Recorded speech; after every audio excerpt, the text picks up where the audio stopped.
오늘 우리에게 주신 하나님의 말씀은 구약성경 이사야서 6장 1절부터 8절까지 말씀입니다. 허락하신 말씀을 봉독하겠습니다. 우시야 왕이 죽던 해에 내가 본즉 주께서 높이 들린 보좌에 앉으셨는데 그의 옷자락은 성전에 가득하였고 스랍들이 모시고 섰는데 각기 6날개가 있어 그 둘로는 자기의 얼굴을 가리었고 그 둘로는 자기의 발을 가리었고 그 둘로는 날며 서로 불러 이르되 거룩하다 거룩하다 거룩하다 만군의 여호와여 그의 영광이 온 땅에 충만하도다 하더라. 이같이 화답하는 자의 소리로 말미암아 문지방의 터가 요동하며 성전의 연기가 충만한지라. 그때 내가 말하되 화로다 나여 망하게 되었도다. 나는 입술이 부정한 사람이요 나는 입술이 부정한 백성 중에 거주하면서 만군의 여호와이신 왕을 배웠음이로다 하였더라. 그때 그 스랍 중에 하나가 부젓가락으로 제단에서 집은 바 핀 숯을 손에 가지고 내게로 날라와서 그것을 내 입술에 대며 이르되 보라 이것이 내 입에 닿았으니 내 악이 제하여졌고 내 죄가 사하여졌느니라 하더라. 내가 또 주의 목소리를 들으니 주께서 이르시되 내가 누구를 보내며 누가 우리를 위하여 갈고 하시니 그때 내가 이르되 내가 여기 있나이다 나를 보내소서 하였더니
예, 저는 지난주 금요일부터 어제까지 이제 한 주간 동안 터키로 성지순례를 다녀오게 되었습니다. 터키, 요즘 이제 우리가 튀르키예라고 부르게 된 그 나라는, 물론 우리가 성지순례하면 이스라엘을 더 많이 떠올리시겠지만 그 지역도 사도행전의 중요한 배경이 되었던, 그래서 사도 바울이 선교 여행을 다니며 복음을 전했던 그러한 지역이고, 또 요한계시록에 나오는 또 소아시아 7교회들이 자리 잡고 있었던 그런 지역이기도 합니다. 그래서 신약 성경의 중요한 무대가 되었던 그런 곳인데, 저로서는 처음으로 이제 성서의 땅을 밟아보는 그런 시간이 되었습니다.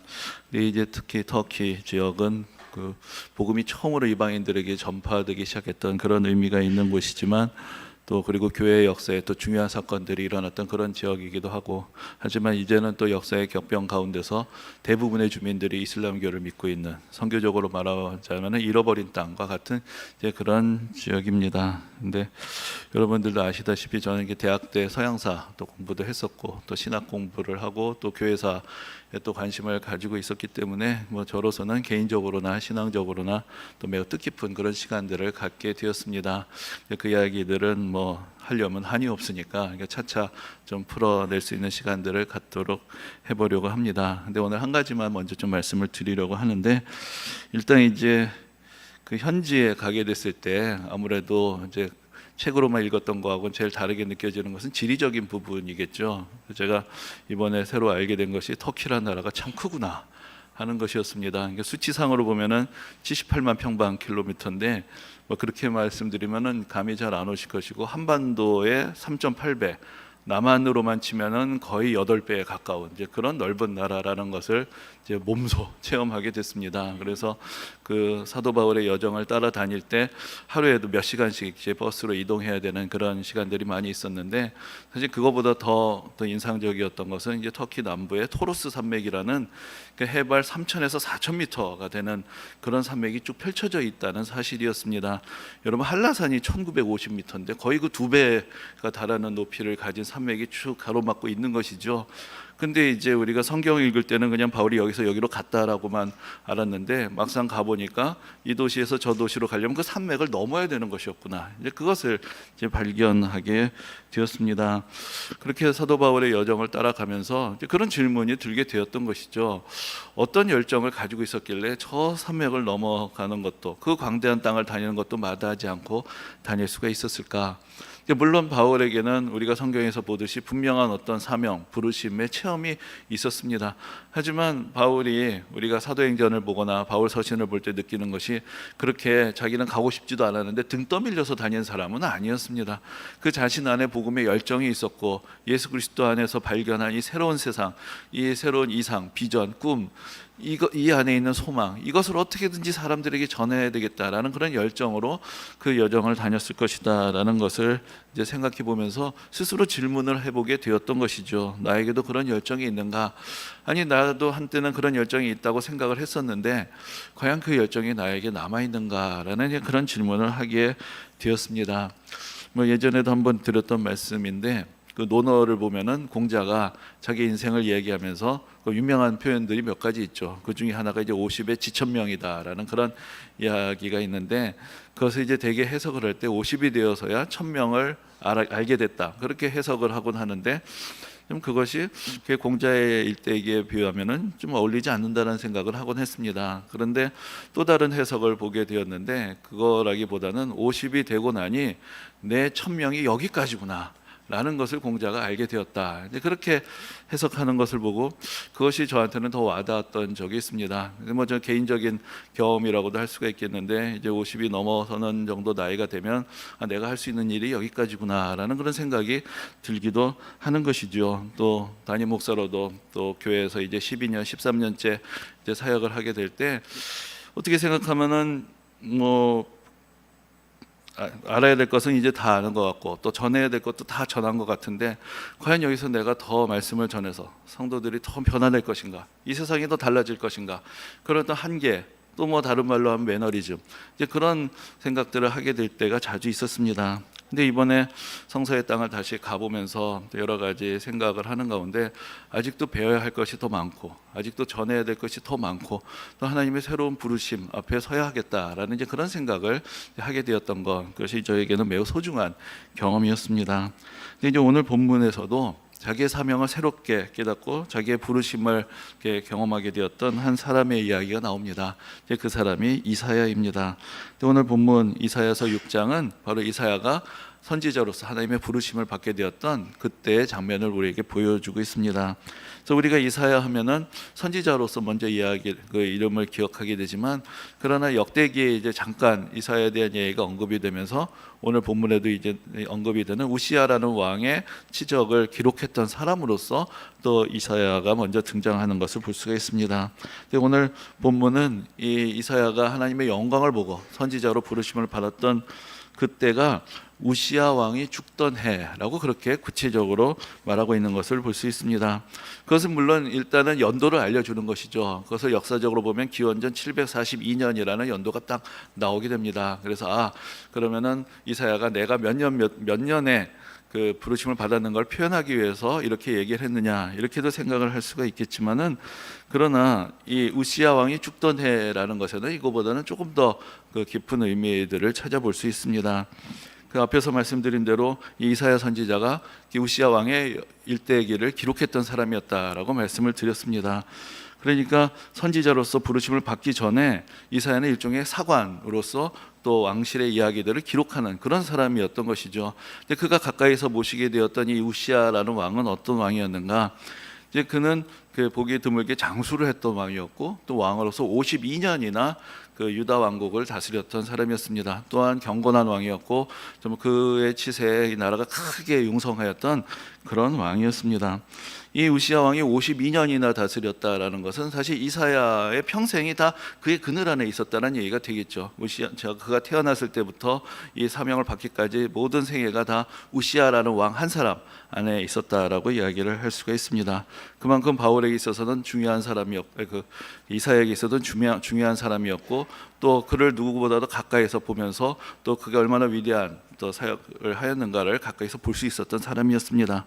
그런데 이제 제가 전에 그런 말씀을 드렸던 적이 있습니다. 구약 성경에 많은 왕들의 이름이 나오는데 우리가 맨날 다윗솔로몬만 알 것이 아니라 그래도 두 사람은 더 알았으면 좋겠다. 누구하고 누구였죠?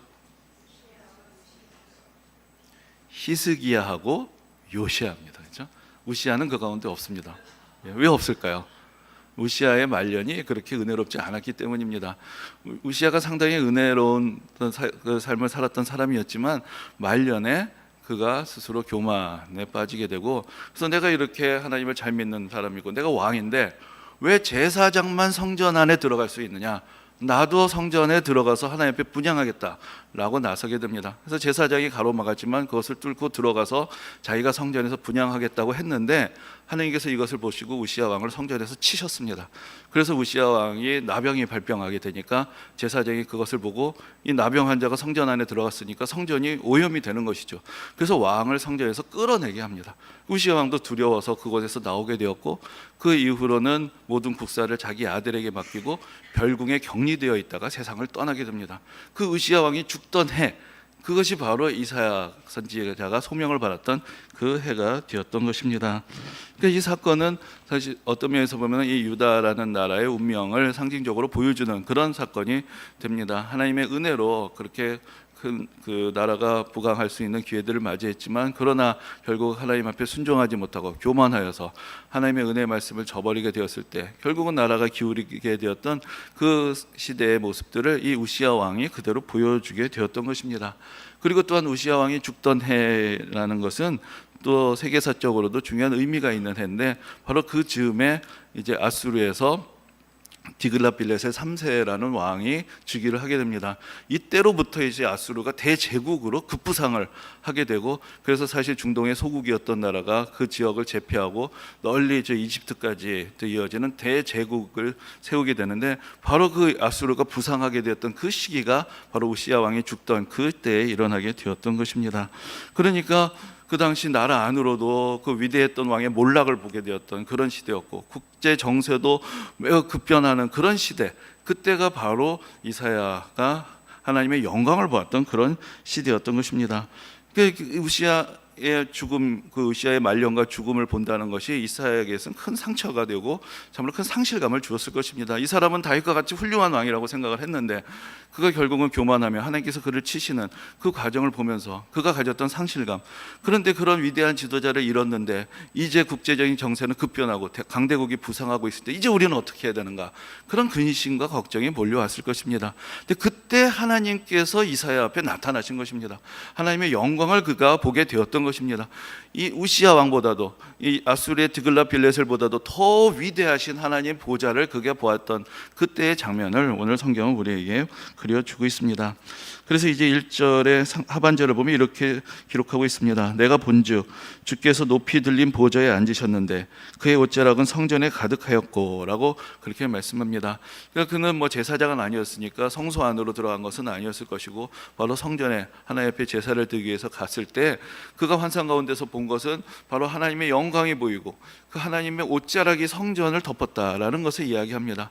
근데 대개 이제 이스라엘 사람들은 하나님은 어디 계시냐, 그럼 성전 안에 성소가 있고 성소 안에 지성소가 있고 거기가 하나님이 임재하신 곳이라고 생각을 합니다. 근데 하나님은 성전 위에 계신 분이고 그 보좌에서부터 드리워진 하나님의 옷자락이 성전을 덮는, 성전보다 크시고 성전보다 위대하신 그런 하나님의 영광을 그가 보게 되었던 것입니다.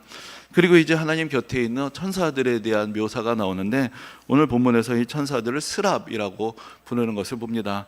그래서 성경에서 특별히 이제 천사들을 부르는 명칭들이 몇 개 나오는 경우가 있는데, 출애굽기나 에스겔서에서는 하나님 곁에 있는 천사들을 그룹이라는 이름으로 부릅니다. 이거 성경 잘못 읽다 보면 그룹이 무슨 모임, 집단이라는 뜻으로 생각할 수 있겠지만 천사들이 그룹으로 하나님 곁에 계신가, 그게 아니라 그룹이란 것은 케루빔 이라는 말을 우리말로 그렇게 옮긴 것이고, 이 스랍이라는 말도 세라핌이라고도 표현하는 그런 천사의 명칭을 적은 것인데, 이 그룹이나 스랍은 가장 가까이서 하나님을 보자 하는 그런 천사들이다라는 그런 의미를 가지고 있습니다.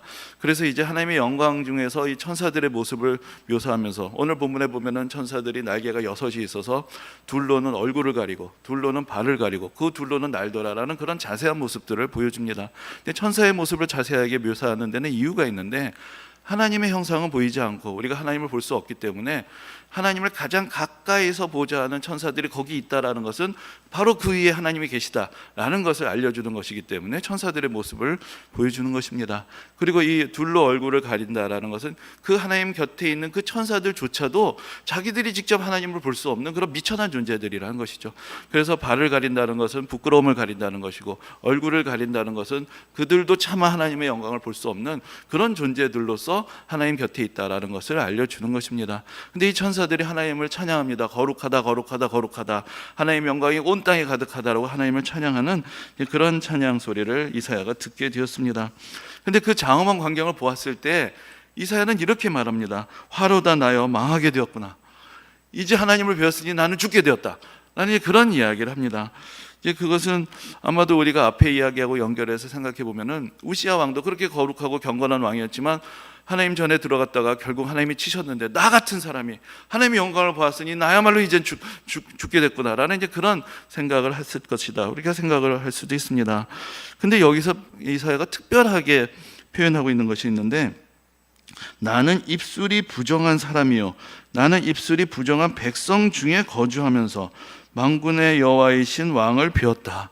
그러니까 나는 입술이 부정한 사람인데 하나님을 비웠기 때문에, 우리 백성들은 다 입술이 부정한 백성들이고 나도 그 가운데 있는데 하나님을 비웠는데, 그러니까 나는 죽을 수밖에 없다. 이 천사들의 찬양 가운데서 내 입으로 내뱉었던 그 말들이 얼마나 더러운 말, 얼마나 부정한 말이었는가를 깨달을 때 나는 하나님 앞에 설 수 없는 사람이다라는 것을 그가 깨닫게 된 것입니다.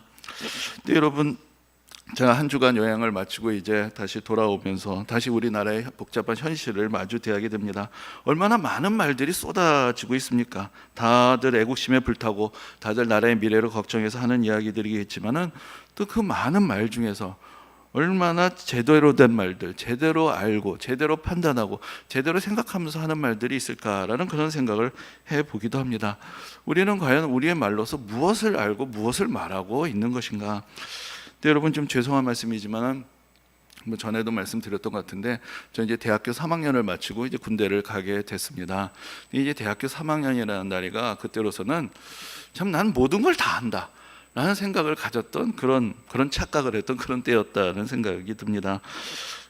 그래서 뭐 수많은 생각들 말들을 거침없이 쏟아내었던 나이였던 것 같은데, 그래도 이제 군대에 가고 특별히 이제 훈련소 생활을 하게 되었는데 거기서 느끼게 되었던 것이 내가 그 내뱉었던 그 거창한 말들과 나라는 인간의 이 저열한 수준 사이의 그 괴리를 그때만큼 크게 느꼈던 적은 없었던 겁니다. 특별히 기억나는 일화가 있는데, 이제 처음에는 뭐 연락이 안 되다가 그 다음에 이제 편지도 쓸 수 있고 또 소포도 받을 수 있게 이제 허락이 되었습니다. 그러니까 저희 그때 같은 내무반에 있었던 훈련병 중에 한 사람이 그 누나가 아마도 군대 가면 단 것이 땡긴다 뭐 이런 얘기를 들었던 것인지 이제 사탕을 그 무슨 화이트데이 같은 데나 주는 이렇게 이쁜 박스 안에 이렇게 들어있는 사탕을 이제 소포로 보내준 것입니다. 그러니까 이 친구가 이제 사탕을 받고 사탕이네 하고 이제 뚜껑을 열게 됐죠. 그 옆에 있던 그 훈련병이 야 사탕이다 얘기를 하니까 그 방 안에 있던 애들이 다 덤벼든 겁니다. 다 덤벼드니까 이 친구가 사탕을 떨어뜨렸어요. 그러니까 박스에 있던 사탕이 떨어지면서 어떻게 될까요? 사방으로 굴러가겠죠. 그러니까 애들이 몰려가다가 갑자기 또 그 사탕을 쫓아서 다 쫓아가는 그 중에 한 사람이 누구냐? 여기 서 있는 저였던 거죠. 그 사탕이 뭐라고? 사탕이다라는 말에 그냥 정신이 빠져가지고 몰려들고 흩어져 가는데, 그러면서 참 돌이켜보면 그 시간이 얼마나 내 자신이 초라하게 느껴졌는지 모릅니다. 이 이까지 꼬라지가 그 사탕 하나 쫓아다니는 이 주제에 뭐라고 그렇게 험한 그 말을 함부로 말을 하고 이런 여러 가지 말들을 쏟아냈을까. 그리고 그때 이제 훈련병 중에 또 아주 믿음이 좋은 친구를 만나게 되는데 같이 이야기하다가 그런 말을 했던 생각이 납니다. 이제 말하는 게 무섭다. 그 말이 다 내 위로 또 쏟아진다. 내가 했던 말들, 아무 생각 없이 내뱉었던 그 말들이 다 지금 내 머리 위로 쏟아져서 나를 짓누르고 있다. 이제 그런 이야기를 했던 그런 기억이 납니다. 그래서 그동안 한동안은 말하는 게 두려워지고 내 말은 어디로 가는 것일까? 나는 그냥 내뱉은 것 같지만 그 말은 나를 떠나지 않는구나. 내 머리로 다 쏟아지는구나. 네 꼬라지를 봐라. 네가 이런 말을 할 수 있는 사람이냐? 이제 그런 생각들이 한동안 제 마음을 이렇게 무겁게 했던 그런 기억들이 납니다. 여러분 이사야 시대를 생각해 보면은 사실 얼마나 말거리들이 많았겠습니까? 왕이 제사장을 물리치고 성전에 들어갔다가 제사장에 끌려 나왔습니다. 뭐 이러저런 이야기들이 다 퍼졌겠죠. 또 지금 아수르가 부상합니다. 이렇게 됐다. 이제 우리나라는 다 끝장났다. 뭐 별의별 얘기들을 백성들이 또 다 쏟아내었을 것입니다. 그런 이야기들 가운데 하나님의 영광을 보는 순간에, 천사들의 찬양을 듣는 순간에 이사야가 느낀 것은 이 입술이 나를 부정하게 했다. 이 백성들은 부정한 백성들이다. 이제 그런 생각을 하게 되었고, 그러니 하나님의 영광을 우리가 어떻게 감당하겠는가, 그런 생각을 하게 되었던 것입니다. 그런데 하나님께서는 천사를 보내셔서 그 제단의 숯불을 가져다가 그의 입술에 대시고 이제 이것이 내 입에 닿았으니 내 악이 제어해졌고 내 죄가 사해졌다, 그런 용서의 말씀을 주시는 것입니다. 그것은 그 부정해진 입술을 정결하게 하셨다는 것이고, 그것은 다른 말로 하자면 이제는 이 입술로 정결한 하나님의 말씀을 선포하는 사람으로 그가 부르심을 받았다, 그것을 상징적으로 보여주는 그런 사건이 되는 것입니다. 그리고 나서 이제 이어지는 8절의 말씀에서 보면은 일종의 이제 하늘의 어전회를 엿보는 것 같은 그런 장면이 나옵니다. 이때 하나님께서 이렇게 말씀하십니다. 내가 누구를 보내며 누가 우리를 위하여 가겠느냐. 이것은 마치 천군 천사들이 하나님 앞에 딱 모여 있는 가운데서 자 이제 우리가 이 혼란한 세상을 위해서 누구를 보낼 것이냐, 누가 우리를 위해서 가겠느냐라고 그렇게 이야기하시는 그 장면인데, 그것을 곁에서 듣고 있던 이사야가 거기서 어떻게 생각하면 매우 당돌하게도 오늘 설교의 제목이기도 한데 내가 여기 있나이다 나를 보내소서라고 어떻게 아마도 자기도 모르게 그 말이 나오는 그런 경험들을 하게 됩니다. 근데 이것이 아주 성경에서도 특별한 사건인 것은 대개 하나님의 어떤 사람들 부르실 때, 그것이 뭐 모세든지 예레미야든지 다른 선지자들은 나는 갈 수 없습니다. 나는 말을 할 줄 모릅니다. 나는 부정한 사람입니다. 나는 아이와 같습니다. 오히려 그것을 감당하지 못하는 이제 그런 모습들을 보여줍니다. 그런데 이사야는 내가 여기 있습니다라고 그리고 손을 들었던 것이죠. 어떻게 그럴 수 있었는가? 그것은 바로 그가 방금 체험했던 하나님의 영광, 그리고 하나님의 숯불로 자기 입술이 정해지는 그런 경험 가운데 이 하나님의 은혜에 휩싸이게 되었을 때 바로 하나님께서 나를 부르시는 것이구나, 이제 그것을 그 시대에 그가 또 그 자리에서 깨닫게 되었던 것입니다. 사실 여러분, 우리가 성경 공부를 하게 될 때 그런 생각을 합니다. 성경에서 인간은 죄인이다 하면 또 반발감이 들기도 하죠. 왜 인간이 죄인이냐? 인간에게도 선한 모습들이 있지 않느냐? 그런데 그러면 우리가 하나님의 영광을 위해서 헌신하며 살아야 된다면 또 이 사람이 또 어떻게 그렇게 사느냐? 또 그런 또 거부감을 갖기도 합니다. 이러자는 건지 어쩌자는 건지, 그죠? 사실 인간은 죄인입니다. 하나님의 일을 감당할 능력이 없습니다. 그러나 하나님의 은혜로 새롭게 되었을 때 바로 그 하나님의 능력에 힘입어서 우리는 하나님께서 기뻐하신 일들을 할 수 있는 그 부르심에 네 하고 응답할 수가 있게 되는 것입니다. 여러분, 우리가 참 답답한 시절들을 보내고 있습니다. 근데 이 시대에 중요한 사람이 바로 누구일까? 여러분, 앞에서 이사야는 우시야 왕을 바라봤습니다. 우시야 왕이 아니면 이 나라가 망할 것 같았는데 하나님은 우시야가 아니라 하나님의 영광을 보게 하셨던 것이죠. 바로 이 이사야의 입장에서는 그는 역사를 기록하는 사람이었고 곁에서 관찰하는 사람이었고 어쩌면 방관자였다고도 할 수가 있습니다. 그런데 지금 이 하나님의 영광 가운데 그가 깨닫는 것은 바로 하나님이 나를 부르시는 것이구나.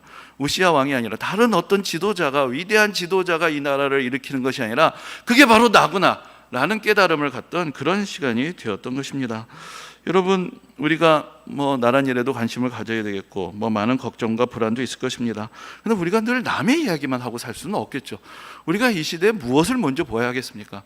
먼저 우리는 하나님의 영광을 보아야 할 것입니다. 하나님의 영광이 온 땅을 뒤덮고 있고 전능하신 하나님의 손 안에 이 나라가, 이 세상에 붙들려 있고 그 하나님의 뜻이 무엇인가, 우리는 거기에 먼저 관심을 가져야 할 것입니다. 그리고 남들 이야기를 하기 전에 그러면 나는 어떻게 행해야 될 것인가, 나는 무엇을 말하고 어떻게 살아야 할 것인가 라는 그런 질문, 그런 도전이 또한 우리 가운데 있어야 하지 않겠습니까? 과연 이 시대에 정말로 내가 여기 있나이다, 나를 보내소서 하는 그런 믿음, 그런 믿음이 없다면, 그런 책임감이 없다면 그때 우리가 하는 모든 말들이란 것이 과연 얼마나 의미 있는 그런 말들이 되겠습니까? 이 시대에 훌륭한 지도자들도 필요할 것입니다. 그러나 무엇보다도 하나님의 영광을 바라보는 믿음, 그리고 하나님의 부르심 안에서 또 바로 이 시대 건전한 판단력을 가지고 나라의 미래를 걱정하면서 자기의 책임을 다하는 그 한 사람 한 사람, 그 사람들이 그만큼 소중한 그런 시대가 아니겠습니까? 또한 이 땅의 교회들이 침체되어 있다라고 얘기를 하지만, 그러나 이 시대에도 살아계신 하나님의 은혜를 경험하고 하나님의 말씀에 사로잡혀서 바로 내가 그 하나님의 말씀을 전파해야 되겠다라는 그런 부르심 앞에 서 있는 그런 성도들 한 사람 한 사람이 결국은 교회를 일으키는 성도들이 되는 것이고 하나님의 나라를 전파하는 그런 놀라운 은혜의 주역들이 되어가는 것입니다. 물론 우리가 이사야 선지자처럼 내가 여기 있나이다, 나를 보내소서, 이렇게 고백한다는 것이 쉬운 일은 아닐 것입니다. 그러므로 우리에게 필요한 것은 믿음입니다. 내가 하는 것이 아니라 하나님이 함께 하시기 때문에, 하나님께서 은혜를 베푸시기 때문에, 하나님이 부르시기 때문에 이제 내가 갈 수 있다라는 그런 믿음의 또 고백들이 우리 가운데 있을 때, 그때 우리의 삶도 새로워질 수 있을 것이고 우리는 새로운 사명 앞에서 또 이 시대를 맞이할 수가 있게 될 것입니다. 바로 하나님의 영광을 보고 또 하나님의 부르심 앞에 응답하였던 이사야처럼 우리 각 사람도 눈을 들어서 하늘을 바라보고 하나님의 영광과 위엄을 바라보며 우리 각 사람을 통해서 선한 일을 이루시고자 하시는 그 하나님의 뜻, 하나님의 부르심 앞에서 내가 여기 있나이다, 나를 보내소서 응답할 수 있는 그런 귀한 믿음의 사람들이 되시기를 주님의 이름으로 축원합니다.